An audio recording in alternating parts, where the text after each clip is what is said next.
दोस्तों, बुज़ुर्गों और भाइयों,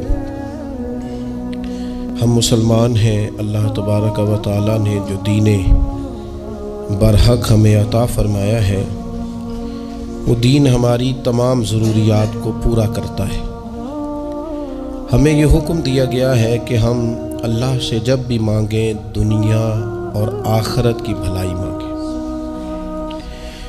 हमारे यहाँ चूँकि एक बड़ा तबका ऐसा होता है इल्ला माशाअल्लाह जिसको दुनियावी ज़रूरियात पूरी तरह घेर लेती हैं और दुनियादारी के मसाइल जहन पर, दिल पर पूरी तरह हावी हो जाते हैं। हर वक्त तसव्वुर यही रहता है कि किसी तरीके से मेरी दुनियादारी मजबूत हो जाए, मेरी दुनियादारी मुकम्मल हो जाए, मेरे रोज़मर्रा के काम पुख्ता हो जाए। उसका लाज़मी नतीजा ये निकलता है कि इंसान दीनी कामों को भी माज़अल्लाह दुनिया के लिए करना शुरू कर देता है। काबतुल्लाह में जाकर भी, बैतुल्लाह शरीफ का तवाफ़ करके भी, हजर अस्वद के बोसे के बाद भी, मकाम इब्राहीम पर नफल पढ़ने के बाद भी, हत्ता कि नबी अकरम सल्लल्लाहु अलैहि वसल्लम की बारगाह आली मर्तबत की हाज़री के दौरान भी इल्ला माशाअल्लाह लोग दुनिया ही मांगते रहते हैं। मेरा फ़लाना काम हो जाए, मेरे बच्चों के मामला संवर जाएं, फ़लाँ का मुस्तकबिल बेहतर हो जाए। दुनिया की खैर अल्लाह से मांगना बुरा नहीं, लेकिन सिर्फ दुनिया ही मांगना और अपनी आखिरत को फरामोश कर देना। अल्लाह फरमाते हैं वल आखिरतु खैरुम व अबका, आखिरत तुम्हारे लिए बेहतर भी है और हमेशा बाकी रहने वाली भी है। कुरान मजीद ने सूरह बकरा के अंदर कुरैश मक्का की उस आदत का जिक्र किया है। फरमाया जब वो हज करते तो उनका तरीका ये था कि वमिनन्नासि मन यक़ूलु रब्बना आतिना फिद दुनिया,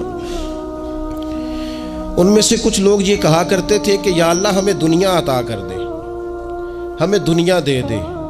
रब फरमाता है वमा लहू फिल आखिरति मिन खलाक, इन लोगों का आखिरत में कोई हिस्सा नहीं।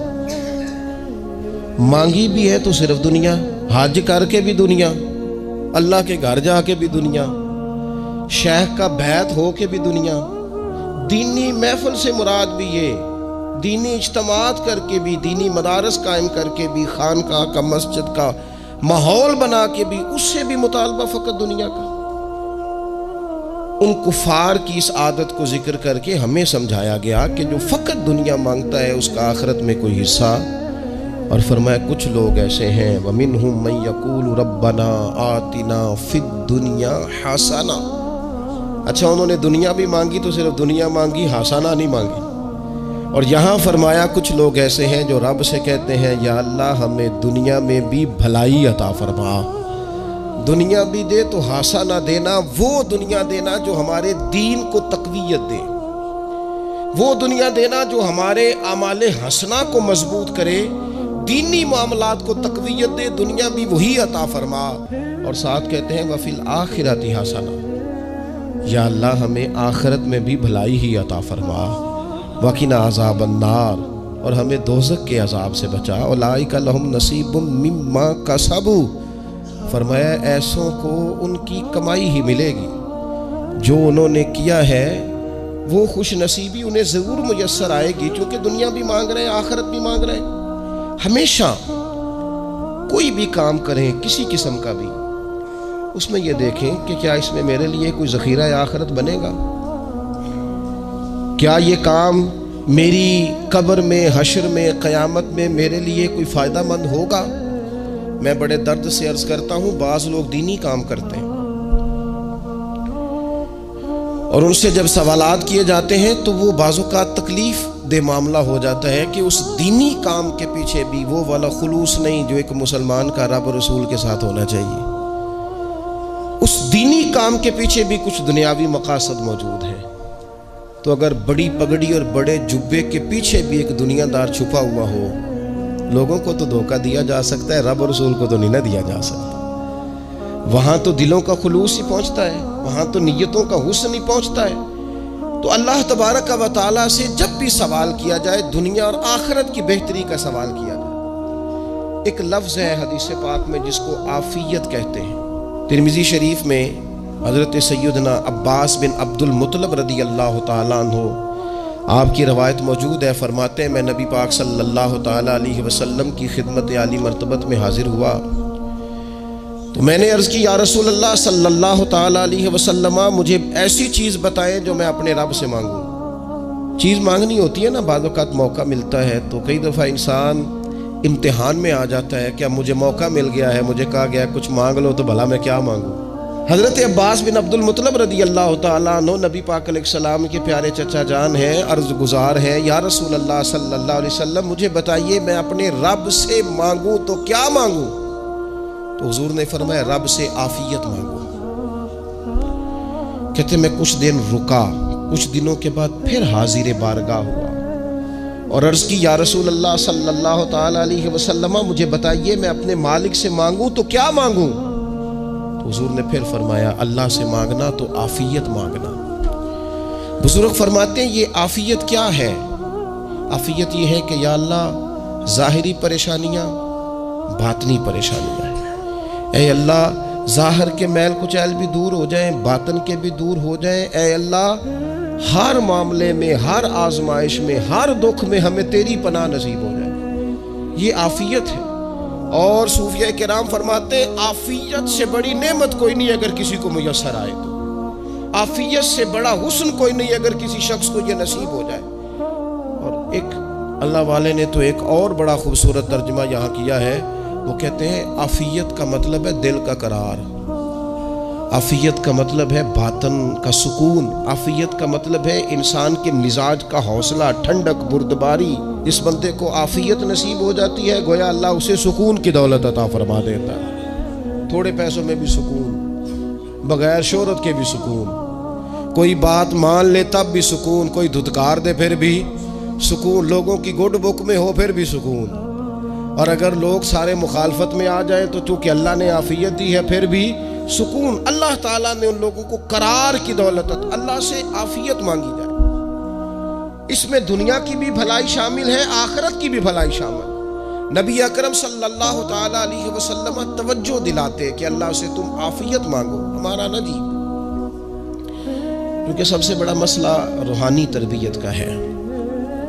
हमारे यहाँ बातें ढेर सारे लोगों को आती हैं और बहुत ज़्यादा आती हैं। मनसूबाबंदी करना, प्लानिंग करना, अपने मामलात को ख़ुद से कैसे लेके चलना है, कैसे ठीक करना है, अपने हक़ में दुनिया को किस तरह कायल करना है, ये ढेर सारे लोगों को आता है।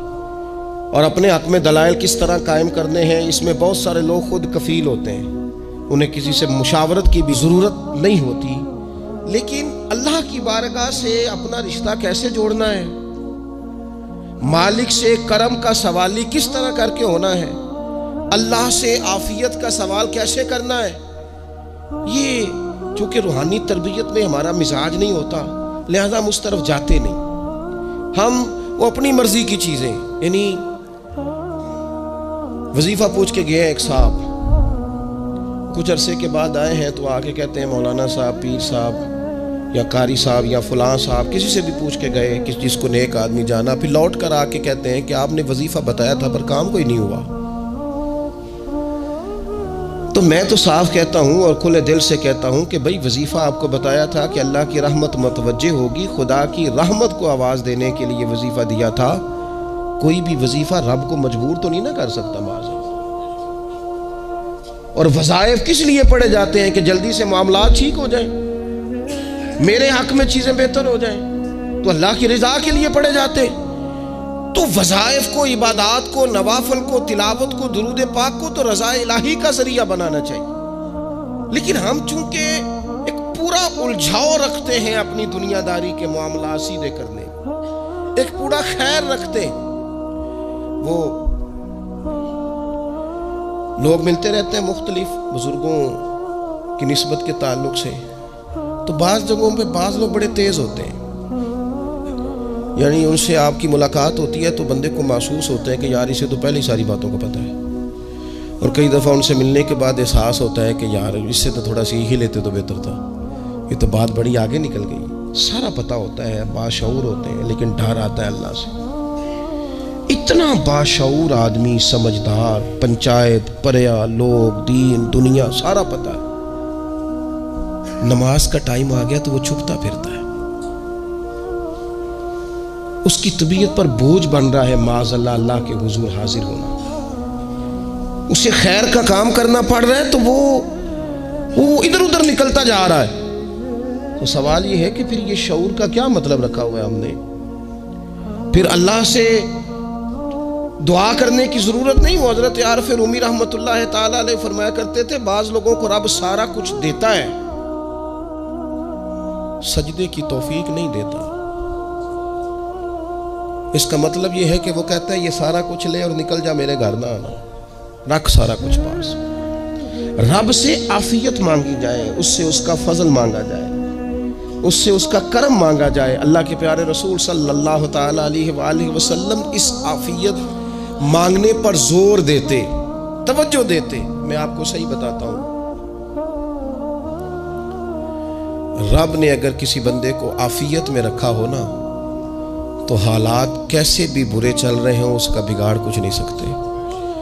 और अल्लाह ताला माफ़ करे 100 दफ़ा खाकम बदहन, अगर किसी वक़्त उसके करम की निगाह फिर जाए तो फिर सारे असबाब समेत भी इंसान अपने पैरों पे खड़ा नहीं रह सकता।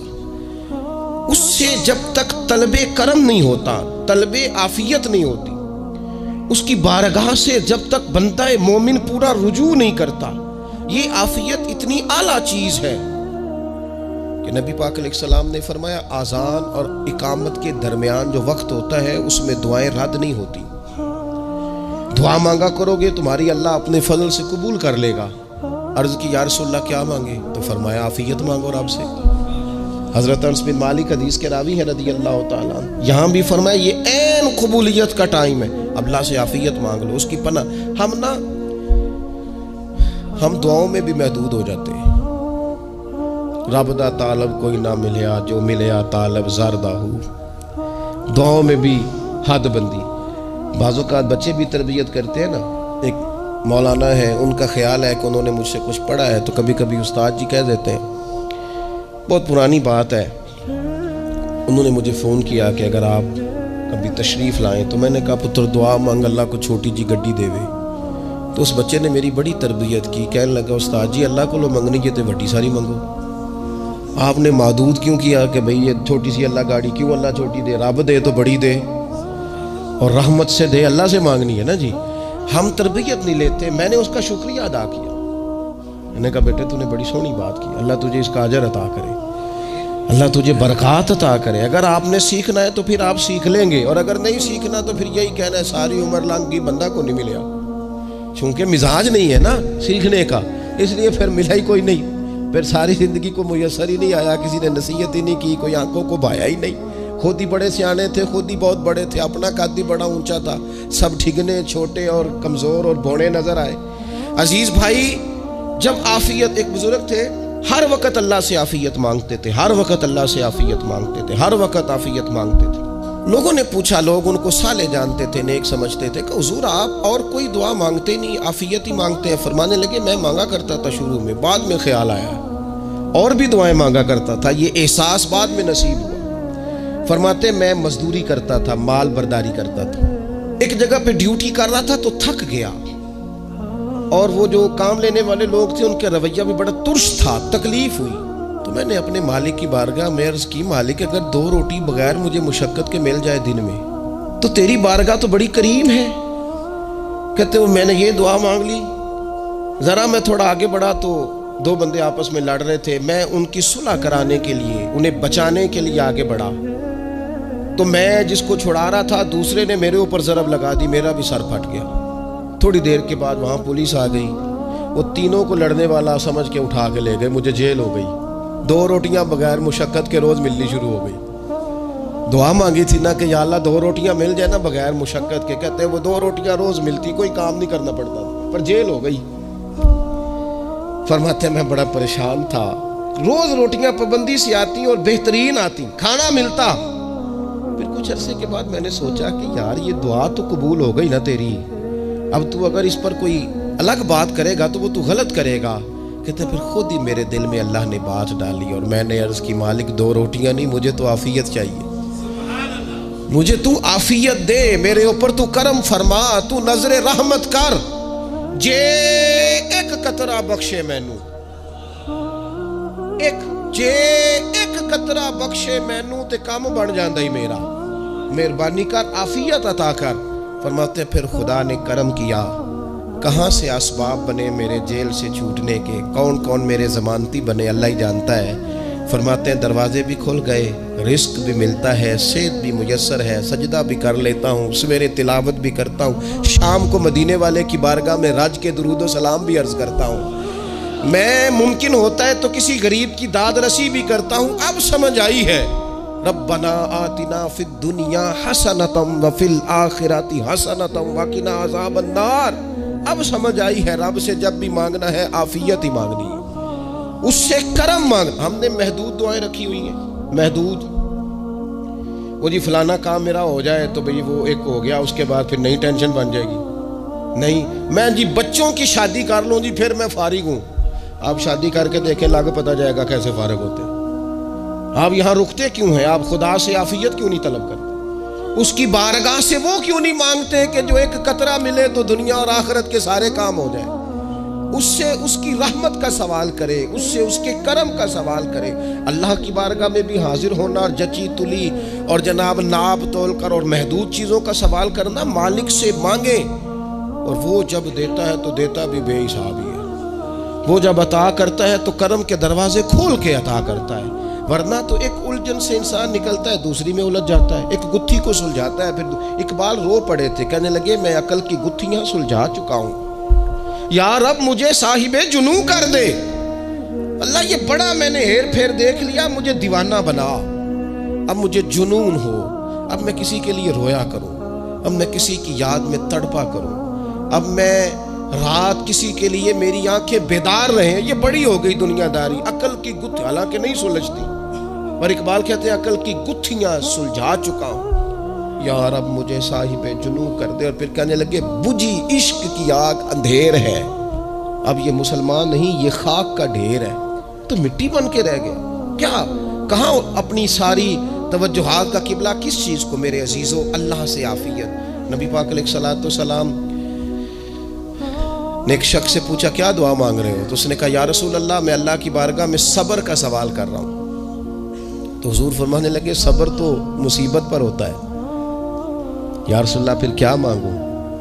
आप इन जुमलों और लफ्जों की गहराई को समझें, सब्र के लिए तो पहले मुसीबत आएगी फिर सब्र आएगा। तो या रसूल अल्लाह क्या मांगूं? फरमाया तो रब से आफियत मांग। माना क्या है? मुसीबत आए क्यों? अल्लाह तुझे अपनी हिफाजत के हिसार में ले ले। वो वक्त ही क्यों आए कि जब तेरी तबीयत उलझ जाए, जब तू परेशान हो जाए, जब तू तू अल्लाह से आफियत मांगना। जब तू आफियत मांगेगा तो अगर कभी मुश्किल आएगी भी ना, तो खुदा फिर अपने फजल से मुश्किल से निकलने में रास्ता भी बड़ी जल्दी अता फरमाएगा और तेरे ऊपर फजल फरमाएगा। अगर आफियत, ये जो हम नबी पाक की उम्मत है ना, तो ये हमारे गिर्द अल्लाह के फजल और उसकी रहमत का हिसार है, ये हिसार है हमारे गिर्द।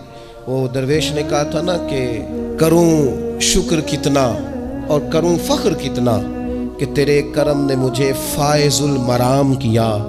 देखो बना के सैयद आलम का उम्मती मुझको गुनाह से पहले ही बख्शिश का इंतज़ाम किया।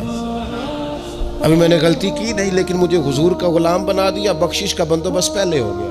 अपने मालिक से बीमार भी उससे आफियत मांगे,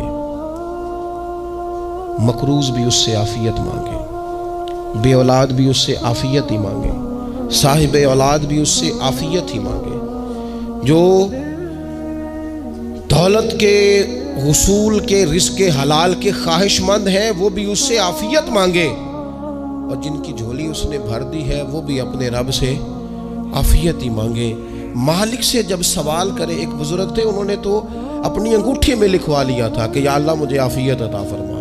मगर जब भी देखता हूँ याद आ जाता है कि अल्लाह से आफियत मांगनी अपने मालिक की बारगाह के अंदर। देखो मैंने देखा है, वो किसी ने कहा था कि तेरी ख्वाहिश है कि वो तेरी आरजू करे पूरी, और मेरी ख्वाहिश है कि तेरी आरजू बदल जाए। कुछ लोग ऐसी ख्वाहिशात भी लेके आते हैं कि जो पूरी ना हो तो बेहतर होता है, इसलिए आपको पता है मौत मांगना जायज़ नहीं दीन में। मसाइब से घबरा कर, मुश्किलात से घबरा कर, ज़िंदगी के मद्दोजज़र से परेशान होकर मौत का सवाल करना जायज़ नहीं। किस तरह जायज़ है? इन लफ्ज़ों के साथ दुआ कर सकता है कि या अल्लाह जब तक मेरी ज़िंदगी बेहतर है मुझे ज़िंदा रख, और जब मेरा दुनिया से जाना बेहतर है फिर तो मुझे अपनी बारगाह में बुला ले। ये भी क्या है? ये भी आफियत का सवाल ही है कि या अल्लाह रख भी तब तक जब तक रहना बेहतर है। नबी पाक ने भी अर्ज़लिल उम्र होने से पनाह मांगी। हमारा ये मिजाज बन गया है कि हम अपने हक में ऐसी चीज़ों का सवाल कर रहे होते हैं जो कई दफ़ा हमें मिल जाए तो हमारा नुकसान करें। कुरान हकीम एक जगह पे अल्लाह करीम ने फरमाया है कि अगर सब लोगों को माल दे दूं तो बगावत करें, फसाद हो जाए। क्या माना कि अपना नुकसान कर बैठे लोग। हम अपने मालिक की बारगाह में बाज़ ऐसी चीज़ों के सवाली हैं कि जो हमारे लिए ठीक नहीं है, हमें उसके कर्म पर छोड़ना है, उससे आफियत मांगनी। और बाज़ लोग, क्योंकि मैं कह चुका हूँ शुरू में कि हमारी दीनी रूहानी तरबियत नहीं होती और हम कहीं से बाकायदा असबाक लेने के कायल ही नहीं होते, पूरी तरबियत का हमारा मिजाज ही नहीं होता, अपनी अकल और अपना शऊर और अपने हिसाब से हम ज़िंदगी को बिताना चाहते हैं। और ये जो मेरा दौर है ये वैसे ही उलझा हुआ ज़माना है, इल्ला माशाअल्लाह। पता नहीं कोई क्या बोल रहा है, कोई क्या कह रहा है, ऐसे जैसे कोई मेला लगा हुआ है और कान पड़ी आवाज़ सुनाई नहीं दे रही। जिसकी दुकान पर कोई ग्राहक नहीं वो भी कह रहा है लाइनें बना लो। ऐसा उलझा माहौल है और ऐसी आजमाइश है कि लोग बेचारे परेशान हैं। देखें, जब तरबियत के साथ इंसान आगे बढ़ता है ना, हमारे पास मुक्तदा है अल्लाह रसूल का कलाम, हमारा पेशवा है रब रसूल का फरमान। जब हम किताब व सुन्नत की रोशनी में आगे बढ़ते हैं तो फिर हमारे लिए मंजिल आसान भी होती है और करीब भी होती है। फिर हमारे लिए आगे की तरफ सफ़र करना, आगे बढ़ जाना ये आसान होता है।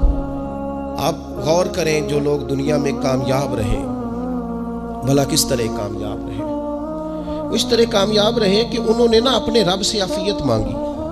अल्लाह ताला ने खुद ब खुद उनके लिए रास्ते बनाए। आप तारीख पढ़ेंगे बाज़ लोगों की तो लग नहीं रहा था कि वो इतनी कामयाबी हासिल करेंगे। देख लें आप, हज़रत गौसे आज़म जिलानी रदी अल्लाह ताला अन्हु बगदाद शरीफ तशरीफ़ लाते हैं तो उनकी कैफियत ये है कि पत्ते खा के गुजारा करना पड़ता है। यानी पीछे कोई ऐसा बैकग्राउंड, किसी का बनाया हुआ इदारा, कोई बड़ी खानकाह, कोई बड़े लंबे चौड़े वालिद साहब के मुरीदीन, कोई बड़ा लंबा सिलसिला नहीं मिल रहा। उनको बज़ाहिर पत्ते खा के गुजारा करना पड़ता है, लेकिन चूंकि वो निकले हैं अल्लाह की मदद के साथ। उन्हें अल्लाह ने ताईद दी है, फजल फरमाया है, तो नतीजा ये निकला है कि 70 हज़ार बंदा एक एक वक्त में तरबियत लेने के लिए उनके सामने मौजूद है। ये अल्लाह ने असबाब बनाए हैं, क्योंकि जब रब आफियत अता करता है तो फिर अल्लाह असबाब भी पैदा फरमाता है। हमारा ज़हन तो थक जाता है सियासत करते करते। हम तो जनाब पूरी तरतीब से, हमें सलीका आता है किस तरह करके किस बंदे को कैसे कायल करना। पूरे तौर पर हम वो सारी ज़िंदगी सियासत करते रहते हैं। वो ख़ानदानों में भी चलती है, गली मोहल्ले में भी चलती है, दोस्तों में भी चलती है। और बाद में पता चलता है कि ये पत्ते खेल कौन रहा था, असल में सुलह कराने वाला था कि लड़ाई कराने वाला था। ये सब खैर खा था, यह सब की जहन के अंदर फतूर की आमेज़श ही इस शख्स की वजह से थी। हम चूँकि वो ख़ास आफियत अल्लाह से नहीं मांगते, हमारी मखसूस सियासत होती है सभी को राज़ी रखो। उसका नतीजा ये निकलता है कि एक टाइम आता है कोई भी राज़ी नहीं रहता। हम अगर अपने मालिक की तरफ रुझान करें और अल्लाह ने जो हमें शऊर दिया है उस शऊर को लेकर अल्लाह की बारगाह की तरफ बढ़ें, आप यकीन करें, आला हज़रत बरेलवी रहमतुल्लाह अलैह की किताबें हैं, एक एक किताब पर PhD हो रही है और उन्होंने 150 साल पहले बैठकर जो कुछ लिखा था बैन ही लफ्ज़ ब लफ्ज़ उसकी ज़रूरत आज महसूस हो रही है और आने वाले वक्त में बढ़ रही है। लेकिन उनके पास कोई टीम नहीं थी, 50 लोग नहीं थे जो उनके पास बैठ के लिखवाते, अपना प्रेस नहीं था, ऐसे लोग नहीं थे कि जिनको पता होता कि किताब हम कल छापेंगे और इतने फीसद ये मार्केट में निकल भी जाएगी। ऐसा कुछ नहीं था। क्या था? अल्लाह की मदद साथ थी, ताईद ईज़वी साथ थी, अल्लाह ने अपनी आफियत में रखा था। कुरान मजीद की आयत का तर्जुमा करते हैं ना आला हज़रत, इहदिनस सिरातल मुस्तकीम, या अल्लाह हमें सीधी राह पे चला। बहुत सारे मुफस्सिरीन ने कहा ए अल्लाह हमें सीधा रास्ता दिखा। फरमाते हैं ए अल्लाह हमें सीधी राह पर चला।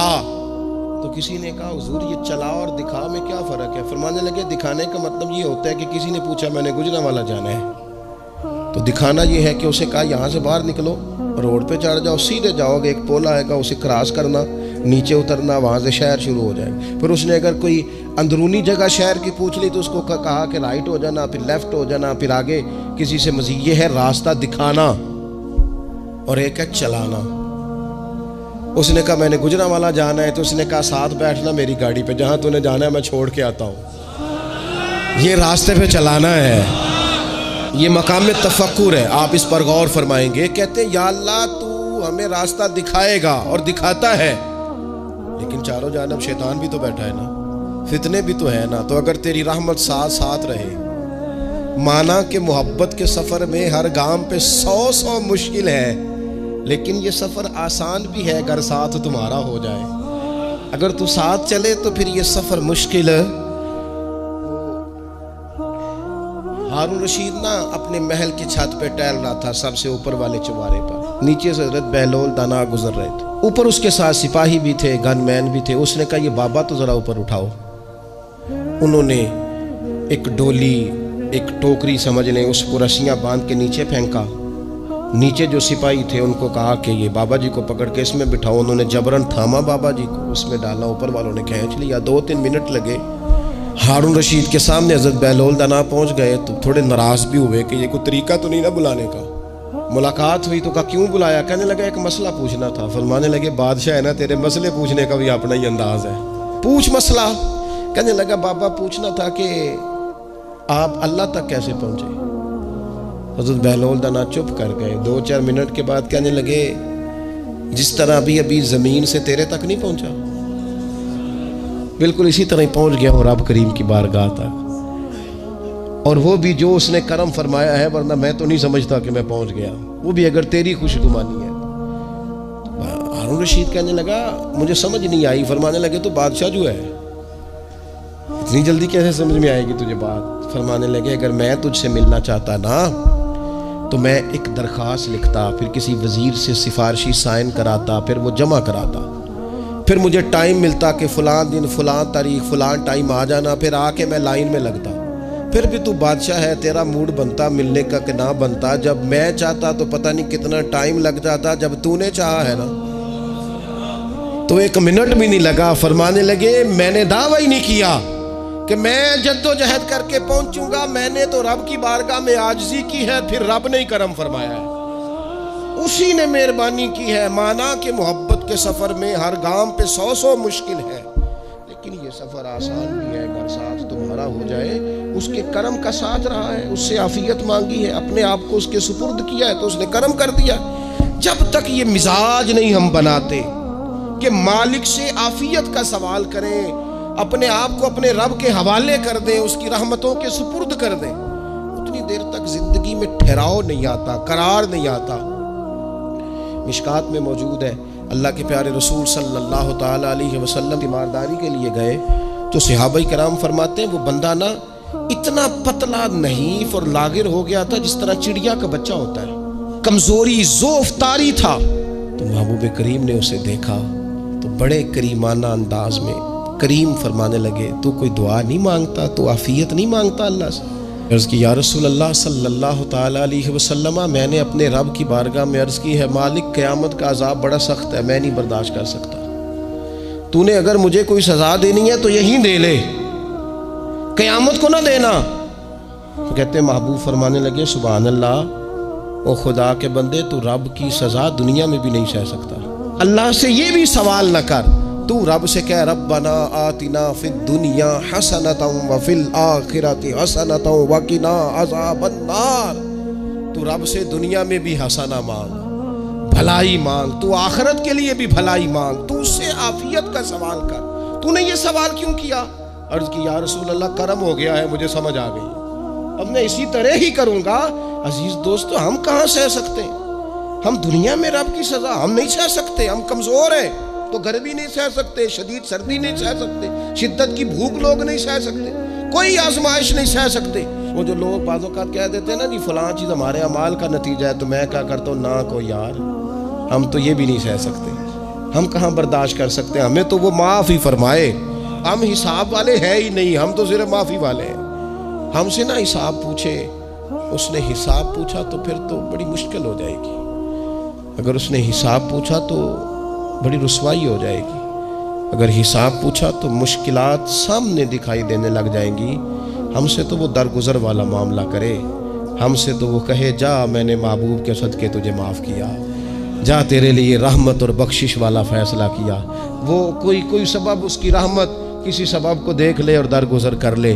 तो आज की पूरी गुफ्तगू में मैं आज आपको बड़ी ज़िम्मेदारी से ये गुजारिश कर रहा हूँ, अल्लाह से आफ़ियत मांगे, हर वक्त आफ़ियत मांगे। मेरी सालों से रूटीन है, मैं दुआ मांगता हूँ अल्लाहुम्मा इन्ना नस्अलुकल अफ़वा वल आफ़ियत फ़िद्दीन वद्दुनिया वल आखिरा। और ये खामोश तबलीग होती रही, मैं मांगता रहा, कई बच्चों को वैसे याद हो गई। इसको याद कर ले, अल्लाह से आफ़ियत मांगे, दीन में, दुनिया में, आखिरत में, इसको अपना मिजाज बनाए। अल्लाह तबारक व तआला हम सबको आफ़ियत नसीब फरमाए। आखिर दावा यानिल हम्द।